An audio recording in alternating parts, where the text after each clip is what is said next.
G-Shock RANGEMAN GPR-H1000 and the G-Shock GBD-H2000. We're going to give a little comparison between the two because Bluefire was asking for advice between the two of them. And he said he's not going to war with his watch, and he was wondering if the GBD-H2000 was tough enough. And he also wanted me to weigh in on the weight of each of these watches and their comfort, okay? And Pip Sub had a similar question. He says, you have an absolutely great channel. I currently have an Old Faithful GW-9400 RANGEMAN. Thinking about upgrading to a GPR-H1000 or a GBD-H2000.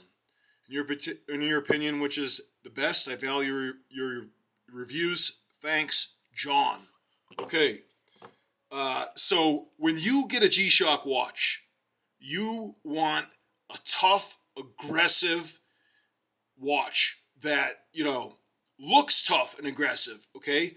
So the GPR-H1000, I mean, look at this thing. This thing has the style points, It's big, it's bold, okay? You can also get this one in yellow if you want to, really stand out.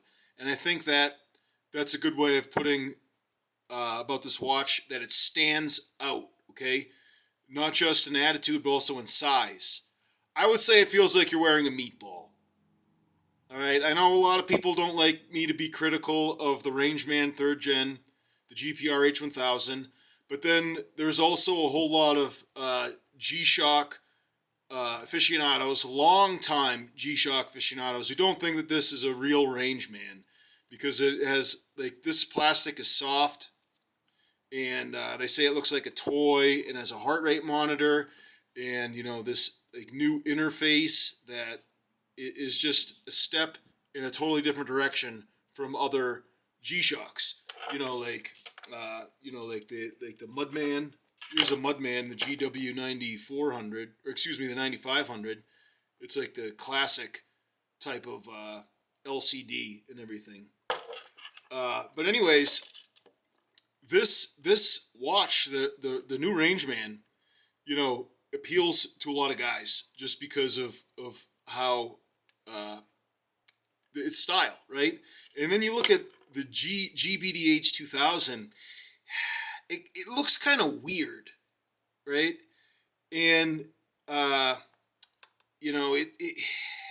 it's big. It's not as big as the RANGEMAN. I can't remember what we measured these out to be. I think that this GBD-H2000 was 11/16 of an inch proud, and then the GPR-H1000, I think we measured this one as being a full 3/4 of an inch thick. All right, so this one's slightly smaller, but it's kind of weird looking, right?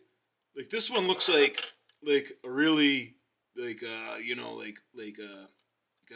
bad Transformer, Decepticon, I think is what you called them. And this one, it kind of looks like, I don't know, the background of Mega Man or something like that. It doesn't have the same aggressive styling, okay? And so I don't think that the GBD-H2000 really caught on. But I got to tell you something. For the GBD-H2000, style follows substance. The comfort of this watch is absolutely amazing.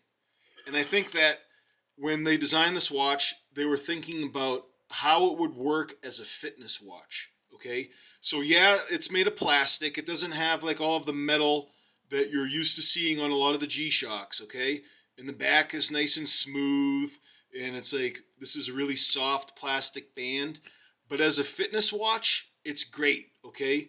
And all the design features, and I've talked about this a lot in other videos, that this is a fantastic design, okay? And I'm not talking about style-wise. I'm talking about how well it fits and how well it works as a fitness watch. I have to feel my wrist sometimes, to make sure my watch is still there, because you don't even feel it, right?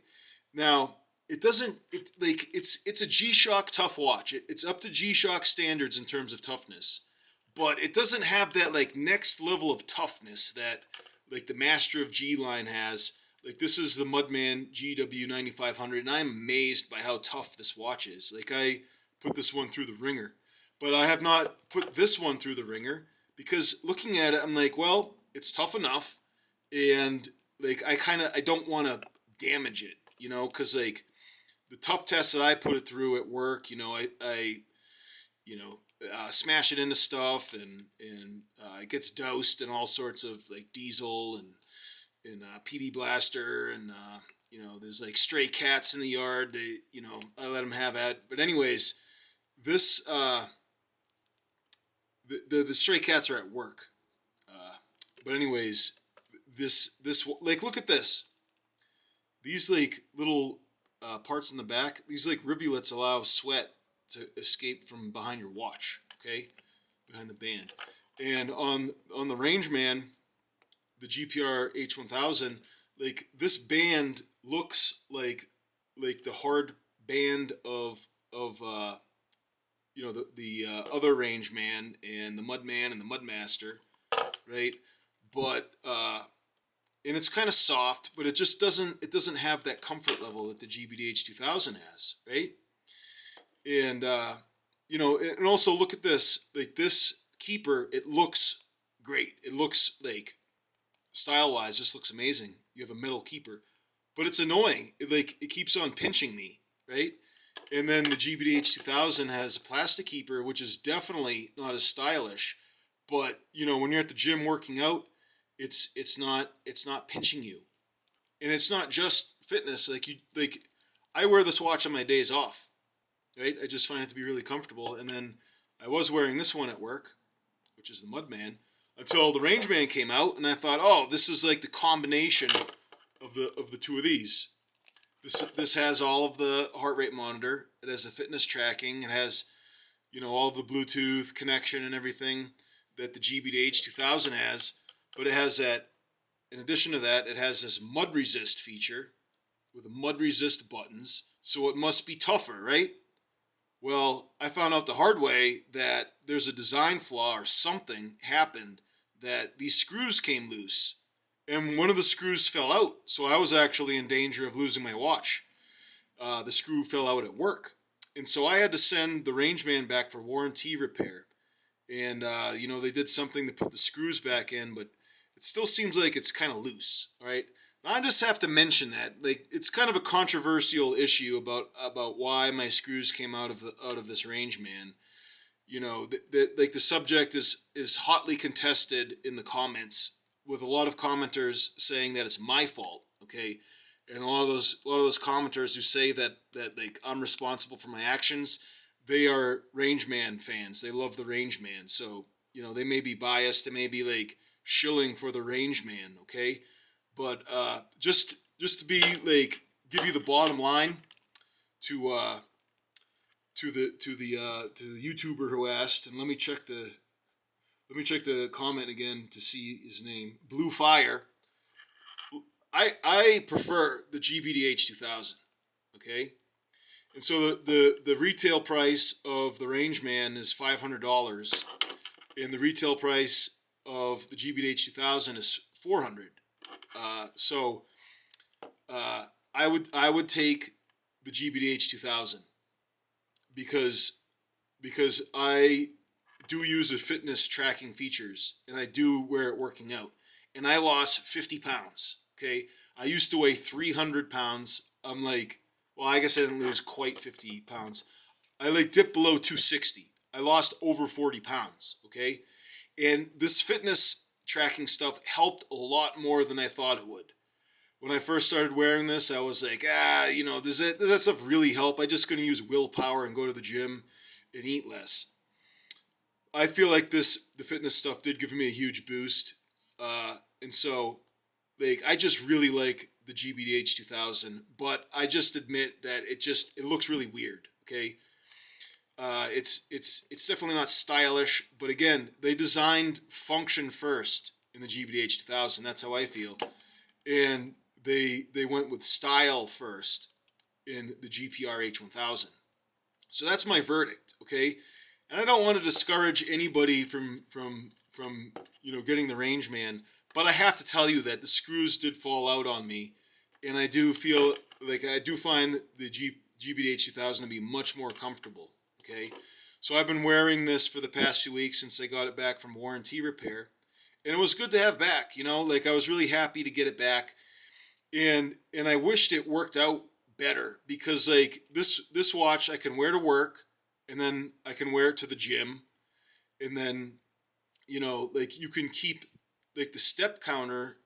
You can keep track. Like you can have like if you are a blue collar guy like me, I work in an oil field. Like you can have that your work a lot of times is a workout, right? Well, you kind of get credit for that. Well, there's no data there in my cardio status. I haven't hooked this up to the phone yet, but like it's keeping track of my steps. So walking around a lot at work, like like you can see that like I didn't work out today. It was kind of a long day at work, but I put in 5,700 steps, right? So if I wasn't making this video, maybe I go run down to the gym and like finish off my steps for the day, right? I find this to be really helpful. I really would have loved the RANGEMAN to work better, okay?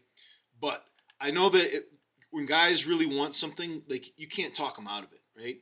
So if you want the RANGEMAN, I'd say go for it. If you really want it. And we're still doing more investigating about how durable it actually is. Okay, but if durability isn't a huge issue, and like you don't mind the way the GBD-H2000 works, if you're looking for the fitness watch, there you go. Okay. Now the second question from Pip Sub, aka John, should he abandon the GW-9400? And I don't have a GW-9400. I think someone, I forgot his name. He said he might let me borrow one, to review and tough test. But this is the Mudman, so it's similar. This is kind of like a true heir to the RANGEMAN, rather than this one, according to a lot of G-Shock fans. But anyways, should you abandon the old RANGEMAN for either one of these new ones?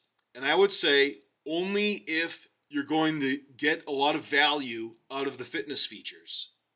Okay, if you're trying to lose weight like me and get in shape, I did find it to be very helpful. Okay, and so you want to take that step to get in shape, and you want a watch that will help you. Either one of these will do it. Okay, and this one looks really cool. A lot of the critics say it looks too plasticky, and yeah, it has like the soft plastic, but this cover to the sensor's metal, and there's metal over here, and it's aggressive. It's a very aggressively styled. Okay, I made a lot of YouTube shorts where I just do wrist rolls, a few to like Demon Hunter music, and some to like like the with Vaporwave, and I think even the Terminator theme song, and it's just this watch, will do it for a lot of guys who want those style points, who want the aggression, who want the tough looking watch. Okay, and so that's my advice. Okay, you really want to get and the other thing is notifications. If you want the Bluetooth stuff, right, then either one of these would be the way to go. Okay, now if you don't like the Bluetooth and your fitness program's on track without any watch help, stick with the old RANGEMAN, the GW-9400. Okay, like there's a lot to say about having a simple time-telling device, and the altimeter, barometer, compass. It may not be like the top notch. Like I still want to test the sensors on all of these and see exactly how they'll do. And but the time telling, the multi-band 6, and the solar charging is oh, this is telling me I got to go work out. But there's a lot of good things about the old RANGEMAN. Okay, the solar charging doesn't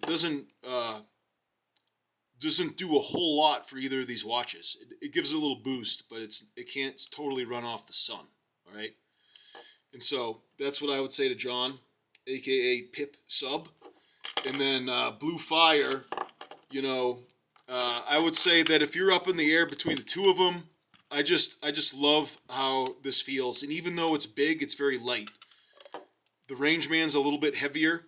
The Rangeman's a little bit stifling. It feels like you're wearing a meatball.